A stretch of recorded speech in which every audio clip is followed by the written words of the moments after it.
This is the 217 Recovery Podcast with Corey Winfield. I think that's pretty fair for a guy.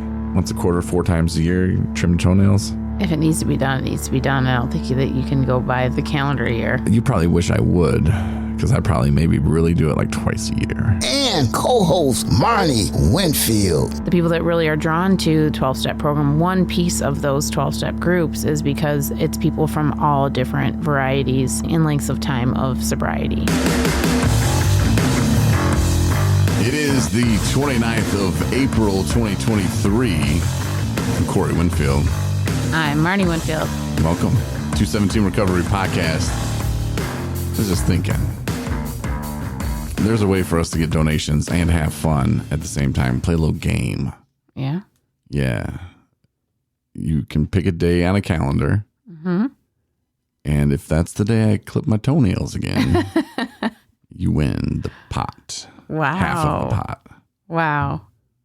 Little raffle. It's a good idea. Thank you. Thank you for knowing that.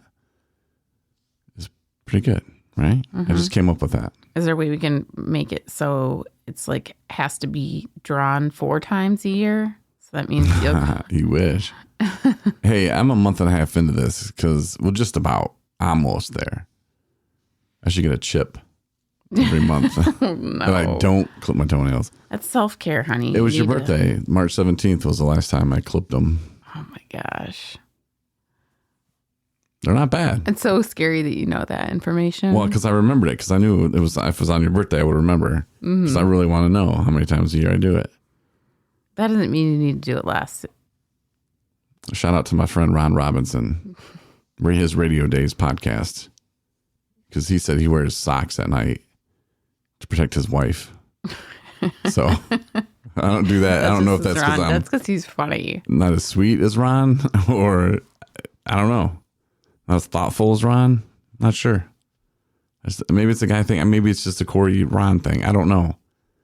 As far as I know, all guys don't care about their toenails being clipped. Well, you should. Because Ron's the only person I think I've ever talked to about it. So he's the only man that I know. So all men that I know don't be clipping. One time, I don't know. I shouldn't even talk about that. Why? Well, I kept ruining my socks because the toenail was poking through. Yeah, that's it took just me like wrong. three or four pairs to like realize, oh, that's why. Yeah, because your shoes are not going to fit you anymore. I mean, it's really disturbing. Anyway, how are you doing in your day in recovery? So we'll work on that whole little bet thing. But I can't know that, like, whoever wants to raffle in on this or get a piece of it, email Marnie, because I can't know what day you pick. I don't know. Maybe that'll be something that we'll do at the 217 Recovery Center. Maybe. Just have a calendar. Like, you want in on this, man? I don't know. But yeah, the 217 Recovery Center, though, is coming along. There's going to be some meetings starting not this coming week, but the following week. Mm-hmm. And people are like, oh, you're doing like NA and AA. And it's like, nah, not really. We're doing similar stuff, I guess, but it's more of, I don't want to say start your own meeting, but kind of like that. Yeah, I think that kind of the platform that we're going to start with is just that they're 12-step groups and they're peer-led. And so essentially, lots of times they're going to be geared towards gratitudes, so not specific to AA or NA. Mm-hmm. Obviously, all those materials, people can draw from that. You know, we have that literature available too in the office, but it's not going to be structured as one or the other. It's a little bit more kind of a free form. Yeah, which I think will be cool. And you can join us on Zoom too. We'll have all that stuff posted on our app and the website. Yeah. 217recovery.com. So look for that. Not like in a couple days, but like the next. Well, you can look for the stuff. Mm-hmm. We'll have it posted this week sometime, but yeah, they'll be starting next week. It'll be pretty fun, pretty interesting, and it'll be nice to see guys starting something and women that they want to do. Yeah. And we're going to have a family meeting, a family support meeting every other week. And that kind of coincides with Addiction Treatment Services and what they do every other week. So like it'll be hitting every week pretty much. Yeah. So I think that's really good. And it gives them another option. And then we're going to have a gamblers Support group. Yeah. Gambling addiction support group, which I think is huge.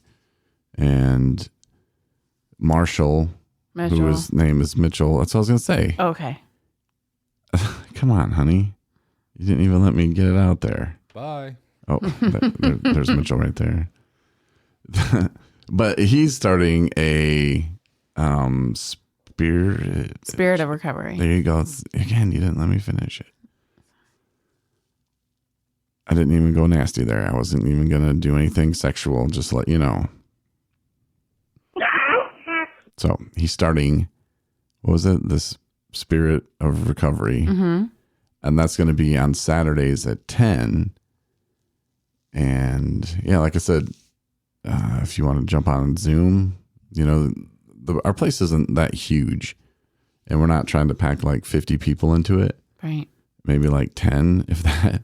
So if you want to come, I think Mitchell in his meeting, they have like seats that you can like reserve or something. We're working on that, the details. But I know that's like on Zoom and stuff. So check that out. And then Adam, still working on the name of his, I believe.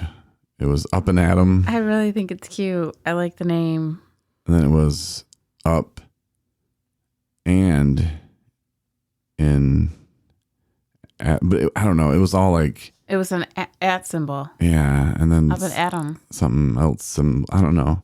And then he did Sunday morning huddle or something. Okay. That's cute too. Yeah. But he's working on the name, but that'll be Sunday mornings, which I think will be cool. I used to love going to Sunday morning meetings. Yeah. And I think the beauty of all of this is that they're peer led. And so it's really, you know, the facilitator is there to just make sure the meeting happens. And I think that the kind of piece of having these groups is they're going to flow how they flow. I mean, there's going to be kind of an organic piece to it that it's just going to be, people are going to go there and it's a safe place to talk about what's going on with you in, you know, in your recovery. If good stuff, bad stuff, you know, trials and tribulations, you know, successes and celebrations, everything across the board. And really kind of with an emphasis on that supportive and empowering environment, I think is really what we're going for. And I think it's going to be great. Yeah. I was thinking about this the other day because sometimes because we are funded through grants and, you know, I was looking for some and it said in there that they would support an organization that is following the proven methods for like meetings and stuff like that. And I started thinking like, I was driving today. I was thinking about that, like proven, like, oh, AA is proven. Okay. NA is a proven. Okay. But even when somebody was thinking, hey, art therapy, when they were first thinking it, you know, people were probably like, no, it's not proven. I don't know. And the guy was like, I like to pet horses. That it really calms me down and keeps me sober. And people were probably like, pff. Experiential therapy. Yeah. But is it proven? Yeah. It's an evidence-based practice. You know, so that just means that there's been studies done that people that attend these groups fill in the blank, that there is like success. One person that it's succeeds. Measured. No, it's measured. I mean, it's is it a certain data. percent? It's data. Because none of it's 100%. No, it's not. It's just data. It's just data that's been. That's why there's all these journal articles all over the universe about. What percent? I know I'm asking probably the wrong person. Maybe you do know, but what percent would that have to be at to be a proven? There's not. They do it in different ways. They'll do studies where they'll say, you know, either they're longitudinal, where they have people that they follow for a certain amount of times, where they know that these people did attend a, let's say, peer-led support group for whatever it is. And that they gave him a survey at the beginning, and then they gave him a survey at the end, and then followed it. There's all different kinds of research. So how do I get people to research me then? Because I got an idea. Oh, they don't have to research you. I mean, peer support-led recovery groups, like support groups in general, are evidence-based. So let's say, like, if I were, okay, every time I was like, oh man, I'm having a moment, I want to go drink, and then I just went outside and threw a rock at somebody, and I came back in, I was like, I didn't drink, that's awesome. And I started a little club, and then every time we like get the urge or something, and we run outside, we just start throwing rocks at people. And we're like, hey man, I've been sober for 20 years. It's proven. Okay. Yeah, just keep me posted. Okay. Is that something that would work?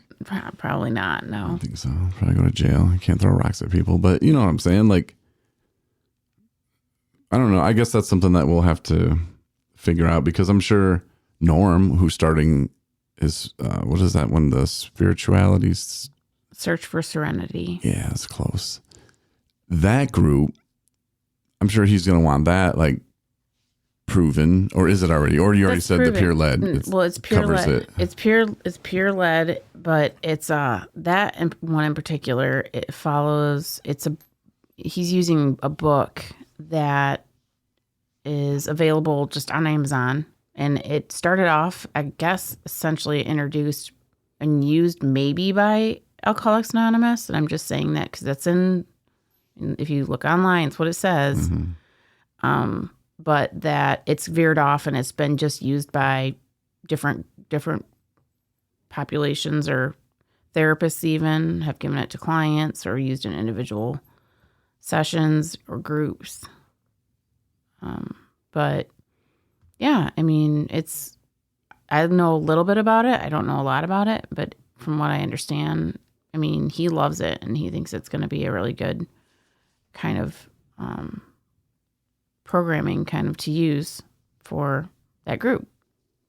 Yeah. To work through the book. I think it'll be great too. And hey, if he loves it and he's into it, then that's a huge plus. So. Yeah. And then Rachel, our very own Rachel P, she's going to be doing a SMART recovery group. And she went through the training for that, and she absolutely loves that pathway. Nice. So she's a certified trainer and not trainer, she's certified facilitator. So she's going to be running that group. That's amazing. So we got all kinds of meetings that are going to happen.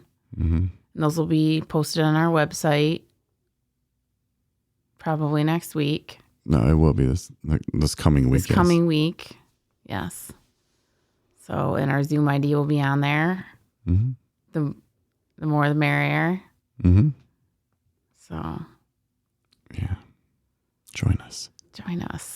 And especially for the family group. Well, I guess for all of them, but the family group I think will be interesting because the people that are coming are from this area. Mm-hmm.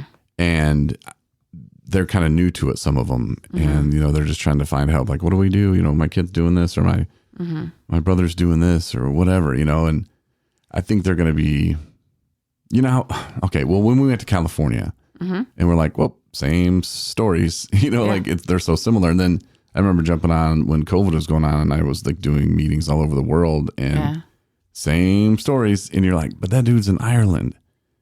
Yep. It works the same way, and that's so crazy. I think that'll be the reaction to some of the people in the family. Like if they're talking to somebody in Colorado, and they're like, hey, or, down in Florida, and they're like, what? Mm-hmm. Like, you guys go through the same stuff too? And they're like, oh my gosh, yeah. And it'll be very beneficial for everybody, I think. Yeah. So I'm pretty excited. And that'll be on Mondays every other week. But like I said, the schedule, check it out. Come this coming week, 217recovery.com. Yeah. So we watched a movie tonight too. We did. And I want to review it. But first, I want to hear, how are you doing, Marnie? I'm doing good. Yeah. I'm doing good. I'm feeling the end of the semester kind of relief a little bit. Okay. It's not quite there yet, but yep. Going back to school for your master's and just about finished. I'm almost done. I'm in the home stretch for you sure. Can start on your doctorate. Right? No, not doing that. Okay. That's not in my future. I have no desire to do. And I mean, the thing is too, is with that, when I finally get my master's, there's always things to learn. You know, there's always continuing education and workshops and, you know, conferences and that's part of the reason why I pursued this, is because I love what I'm learning and it makes sense to me. So. And it's kind of funny, and not funny, but when you are doing your thing and you're like, da da da da, this and that, and I'm always like trying to go the way opposite of anything that's even an answer. Like, I'm always like, but what about that? But how do you cover that? And what about bees? And you just kind of look at me and you just kind of let it go. But I'm just like, well, that doesn't make any sense. And you're just like, look at me, and then you're just like back into your stuff. And I'm like, okay, I'll just shut up now. She was just talking out loud. She wasn't asking me. Okay. Which, guys, that'll save you a lot of arguments. Just saying, you know, just learn when she's not talking to you. She's talking out loud, but she's not really looking for an answer. She doesn't want you to, well, I'll save the day here, honey.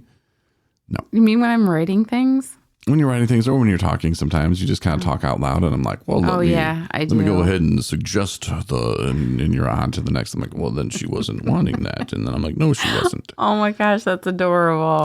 I'm just, you know, I just helped a lot of guys out, actually, if they can, you know. Aww. But see, here's another piece, though. I think you should be flattered because, like, you're my sounding board. Yeah. You know? And I kind of, like, I don't know, bounce ideas off of you or talk out loud about school. And you listen so great. I'm just saying, guys. And my idol, Gordon Keith, once said, the world will be a much better place if we took the advice that we give. And I do, guys. I'm telling you, it'll just, she's not looking for you to save the day. Just nod and go,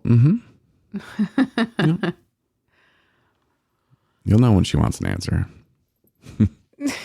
We're not saving the day, guys. I'm just saying. Well, that's good, though, that you're kind of moving forward to the graduation, and then you still got a little bit more to do, but that's good. Yep. Things are good. That is. So we watched a movie tonight. Yes. Called Champions? Yes. With Woody Harrelson. I'm a huge fan of his. I am too. And if you have Peacock, not a Peacock, but just the channel, it used to be NBC or whatever, streaming, it's free. Yep. So I had to watch it. I was pretty excited. So we watched it. We started watching it. And it was not what I thought it was going to be. Caught me off guard a little bit. I guess I should have watched the trailer, but it had Woody Harrelson in it. It was free. Why not? He's the basketball coach, and he gets kicked off this team, a college team, where he was the assistant coach. And then he gets drunk driving. So he's made to do community service. And his community service, well, he has the option to do community service or go to prison for 18 months. So he chooses community service to coach this basketball team of, what did the judge call it? Special Olympics is what they called it. No, she called it disability, adults with disability. No, she said the community center. For adults with disabilities. Maybe. Or something like that. Anyway, that's what it was. And overall, there was some funny moments. We both laughed out loud a few times. It kind of felt like a kid movie, but kind of didn't. Yeah. It also has the woman from It's Always Sunny in Philadelphia, the one who's married to the guy from that show. But it was cute, I guess. It was funny. It was kind of, what do you want to say, heartwarming. Yeah. It was a feel-good movie. Yeah. Yeah. It really was. It was cute. He was good in it. It was probably made during COVID. Well, yeah, it was. So there's like, it's got that feel that it was made during COVID. I don't know what it is. where it's like the storyline's great, the plot's great, like the cast is great. They're incorporating, all these individuals, with disabilities that are hilarious and awesome and on point, but just the storyline sometimes didn't flow, and like the camera work was not that good sometimes, but overall good movie. Yeah, it was like they should have had, like, Woody Harrelson had his assistant for his coffee. Woody Harrelson had somebody who dressed him. He had like 5 stand-ins. He had his RV driver. He had his RV assistant driver, and it says it in the credits, like Woody Harrelson's chef. Woody Harrelson's he does like toilet his paper chef guy. is in the credits. Like everything was like Woody Harrelson's this. I'm like, Jesus, man. How about, see, they spent so much money on just making Woody Harrelson happy, they forgot to get somebody to edit the script and edit the film. The thing is, if it wouldn't have been him, would you have watched the movie? No. There you go. So they're like, who cares if she's like, are we going to do this? Come on in. And it's pitch dark outside. And then boom, they cut to the bedroom when it's middle of the daylight and you're at his house, not hers. And you're like, wait, what? And when he goes to her house, there's always snow on the ground and you can like see their breath and it's like freezing cold and there's like an inch of snow every time. And then when he goes on the opposite side of town or wherever it is, it's not her house. It's fall. It's fall. Yeah, not even spring. No it's snow. Fall. None at all. Yeah. And then one time they were at her house, I think it was kind of at the end, and it was fall again. And you could tell by the way the sunlight comes. It's more of a warm light, as the spring is more of a whiter light. I'm just, trust me on that. And it was weird because I'm like, it's fall. And you can just tell it's fall. And it's not spring, and yet it's supposed to be 90 days past when they just started it. So I'm like, wait, what? And then the snow again. It's like not just a little bit of snow, it's like a bunch of snow. It would have made sense if it would have like transpired throughout the movie, like went from it being fall to winter, but it was like the opposite. Yeah, and there's no holidays in there, so you never really knew what season it was in. You're kind of in limbo with this basketball season. And then you're just like, it's Iowa. Maybe you're just supposed to know. That it's just unpredictable. It definitely didn't do anything for Iowa that makes me want to go to Iowa. It does not really want to. Because you even asked me, you're like, you want to go to Des Moines, Iowa? And I said no. Right. No offense to people in Des Moines, Iowa. I just don't ever want to go there. There's just not a reason, I don't think. I'm sure there's not a reasons to go a lot of places. So there's something cool there. I'm sure there is, yeah. So enjoy it. Just all to yourself. Des Moines. It looks like they have a really nice restaurant there. Yeah, one that they kept filming in. I told you, it's a COVID movie. Yeah.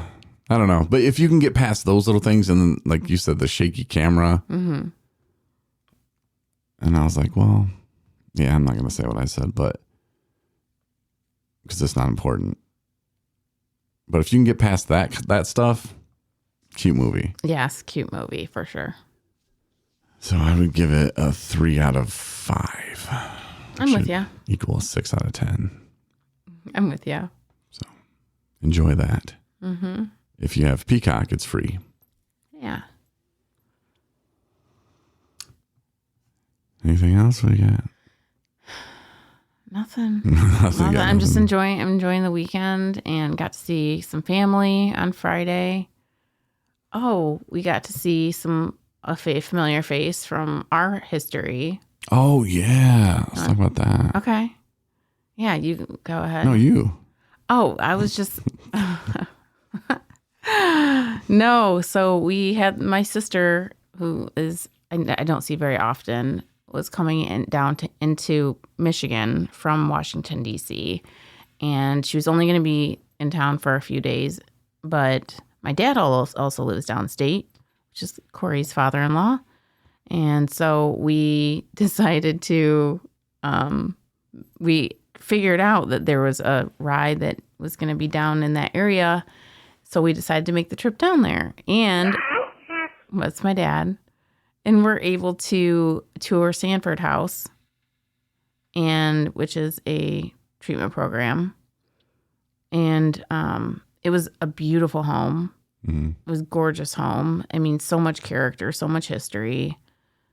Really, I can't even imagine being able to have the opportunity to go there. It seemed really neat. And the staff was on point and amazing and very like solution focused and person centered and like, you know, in tune with what was going on. And the guy who runs it, we both know from him being I don't remember. You would know what his title was when he was there, when I was there. He had a couple different titles.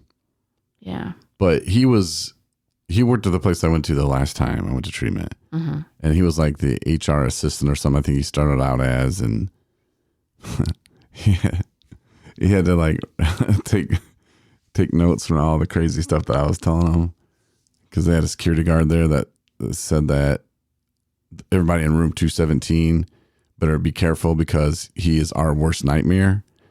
And I was like, you know what my nightmare is, man.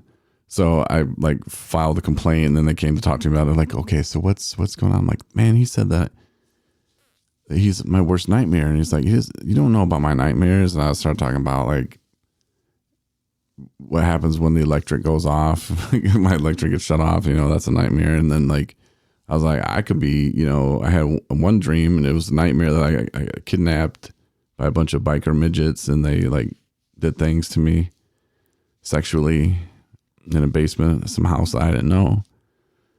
And I don't want him to do that to me. And like, he's like writing all this stuff down. And I mean, I just kept coming with it, you know, cause I was rolling with it that day. And, yeah, so that's the guy.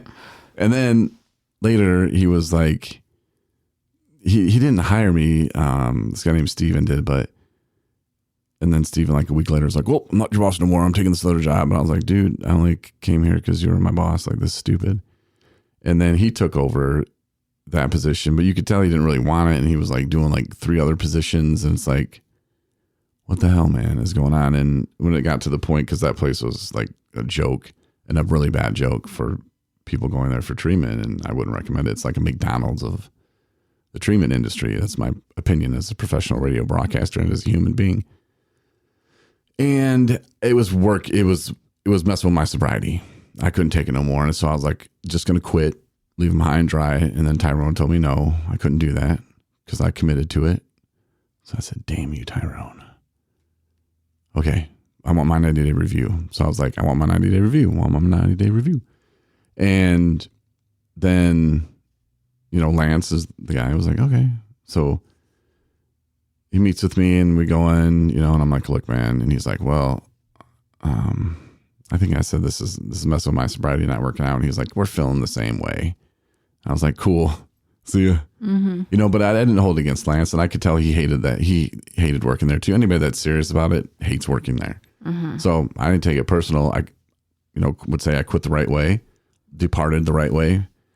And I felt good about myself. And then Lance later on, because I wasn't holding grudges or didn't take it personal, he didn't take it personal. We still kind of had that little friendship there, and he was listening to the podcast still. And I knew he worked at Sanford House, and I interviewed Ray, and she's like, well, not like, but she's the owner of Sanford House. Her and her husband started it, and it was one of the best interviews I've ever had. And I don't even know, it went maybe an hour and a half. We were just talking. You can look for that if you have the app. You can go back and listen to that podcast and the special guest or whatever. But it was really fun, and like just to know that, just by keeping it professional and adult, like that was the only reason why I kind of got her on the podcast. So that was cool. And yeah, we had to go down there and get somebody. So we said, what's up? And he showed us around, and it was really, really cool. Yeah, it was neat. And like coming full circle, that whole, like, however many, 4 years ago now. From him writing down, like if you would have like popped in that moment and like time out and just froze it, like the movie Click, just paused it, like, look, Lance, you're gonna be talking with this dude that's talking about all this crazy stuff. It's his worst nightmare. Like he's gonna be kind of doing some pretty cool stuff in recovery, but just hear him out. But just trust me, like he'd be like, whoa, this guy, like what are you talking about? How? Yeah. So that's pretty funny. You're like, I guess, man. No, it is funny. I think it's just really cool. It was just like kind of surreal. It was funny because he remembered my roommate and former co-host of this podcast, Rob. He was like, yeah, and Rob was freaking out. Like, I was like, yeah, we made our impact, I guess, or we made our impression on him. I bet. That's how we got known as those 217 guys, though. Mm-hmm. Like, people knew. Yeah. Fun and recovery, man. Fun and recovery. Fun and recovery. Gotta have it. Yeah. So cool. Yeah, that happened. So it is nice to see people from early back in the day recovery, and and just like I like seeing people grow.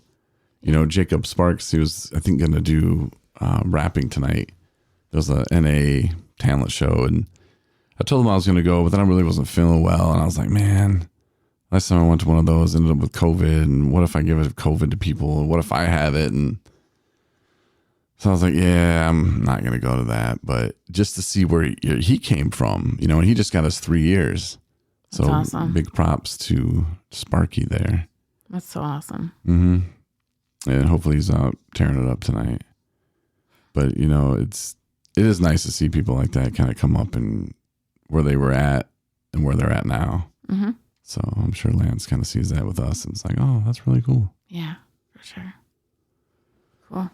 All right, everybody, have a great night. That's going to do it. All right. Well, yeah, 217recovery.com. Check that out. And then look for the toenail challenge maybe soon. We'll keep you posted. Well, if I can figure out a way to have you do it more often, then I'll figure something out. For sure. All right, we'll talk to you later. Okay, night.